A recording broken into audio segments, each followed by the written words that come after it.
नमस्कार शेतकरी मित्रांनो, मी डॉक्टर गणेश पाटील पोटे, SRT सेवक। आज दिनांक 28 जुलै 2026 रोजी आपण या ठिकाणी हा व्हिडिओ बनवत आहे। कृषीरत्न कृषीभूषण मान्य चंद्रशेखर भडसावळे दादा तसेच प्रताप काका चिपळूणकर यांच्या शून्य मशागत तंत्राने गेल्या 6 वर्षापासून आपण SRT शेती करत आहे। या ठिकाणी आपला हा सोयाबीन आणि तुरीचा प्लॉट आहे। या ठिकाणी आपण तूर आणि सोयाबीन कशा पद्धतीने लागवड केलेली आहे या ठिकाणी आपणास मी या ठिकाणी दाखवत आहे। हे बघू शकता, आपलं हे तुरीचं तास आहे। ह्या तुरीच्या तासामध्ये जे 2 बेड आहे आपले सोयाबीनचे, या ठिकाणी आपण एका बेडवर 2-2 तास आपण लागवड केलेली आहे। त्याच्यानंतर आपण नालीमध्ये परत 1 तास घेतलेला आहे आणि परत बेडवर 2 तासाची आपण या ठिकाणी लागवड केलेली आहे आणि त्याच्यानंतर 4थ्या बेडवर आपण या ठिकाणी तुरीची लागवड केलेली आहे। आपलं तुरीमधील अंतर जे हे 12 फुटाचं अंतर आहे आणि या 12 फुटाच्या अंतरामध्ये आपण 5 तास या ठिकाणी आपले सोयाबीनचे घेतलेले आहे। आता या ठिकाणी आपण तणांचा बंदोबस्त करण्यासाठी आपण बेस्टो ॲग्रोलाइफ या कंपनीचं हे शॉट डाऊन नावाचं तणनाशक आपण या ठिकाणी फवारलेलं आहे। परंतु बघू शकता, या तणनाशकाने कुठल्याही प्रकारचं तण आपलं गेलेलं दिसत नाही। या ठिकाणी फक्त काही प्रमाणात असा केना हा पिवळसर झालेला आहे आणि बाकीचं पूर्ण तण हे जशाच्या तसंच आपल्या शेतामध्ये आहे। आता या काँग्रेस असेल, बाकी इतर गवत असेल, आता या गवतांचा आपल्याला परत डबल बंदोबस्त करावा लागणार आहे।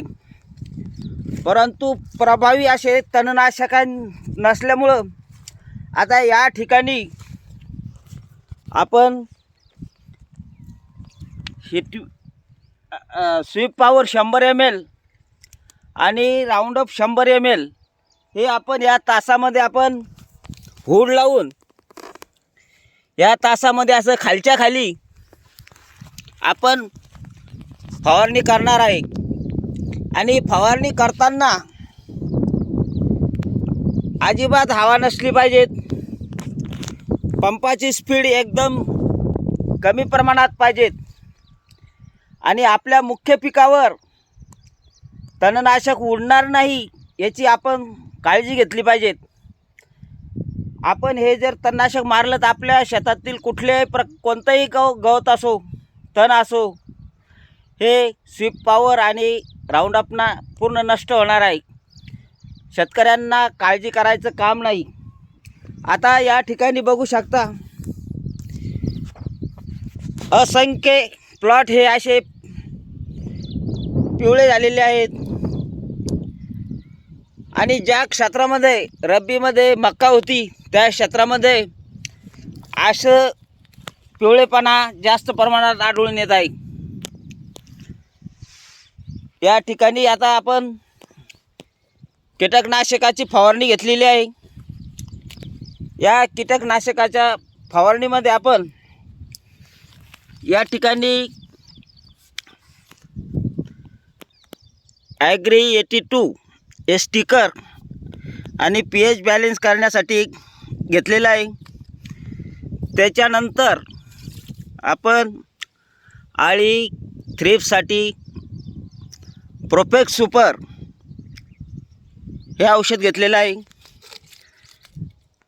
त्याच्यानंतर आपल्या पिकांची चांगली वाढ होण्यासाठी, पिवळेपणा कमी होण्यासाठी आपण या ठिकाणी एक केन बूस्टर नावाचं औषध घेतलेलं आहे.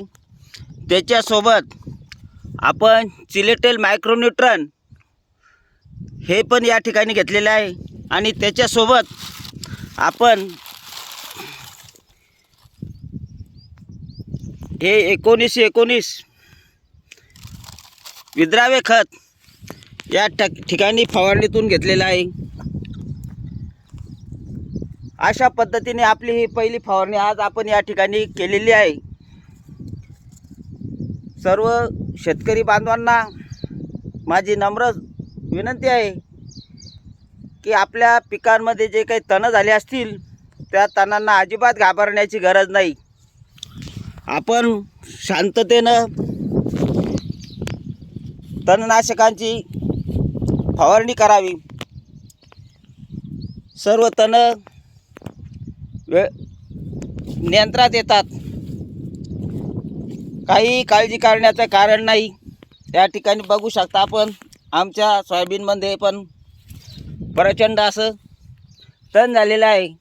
परंतु आता आपण स्वीप पॉवर 100 ml आणि राऊंडअप ग्लायफोसेट हे 100 ml घेऊन या ठिकाणी या तणांचा बंदोबस्त करणार आहे.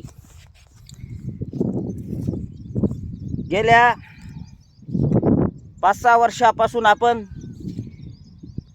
या ठिकाणी विविध पिकं घेतलेली आहेत आणि आपल्याला यातून खूप चांगल्या प्रकारे उत्पादन मिळालेले आहेत. या ठिकाणी आपण बघू शकता आपले पूर्वीचे जे अवशेष आहे हे बघू शकता. हे आपले इथं तुरीचे जुने आपले अवशेष आहे. या ठिकाणी परत आपण बघू शकता कपाशीचे पण आपल्या या ठिकाणी अवशेष आहे. हे बघू शकता हे कपाशीचे अवशेष आपले. आणि बघू शकता जमीन किती मऊ झालेली आहे. हे बघू शकता किती प्रचंड अशी मातीची कणरचना या ठिकाणी बदललेली आहे. आपलं हे जे आपण जे या ठिकाणी कुजवतो मुळं याचंच कंपोस्ट खत आपल्या पिकांना मिळतं आहे. आणि आपल्याला रासायनिक खतं असेल केमिकलच्या फवारण्या आपल्याला जास्त प्रमाणात करावं लागत नाही. प्रत्येक शेतकऱ्यांनी योग्य पद्धतीने नियोजन केले तर आपल्याला अत्यंत कमी खर्चामध्ये चांगले उत्पादन येऊ शकते. सर्व शेतकरी बांधवांनी काळजीपूर्वक तणनाशकांचा वापर करून आपल्या तणाचा बंदोबस्त करावा. जय SRT.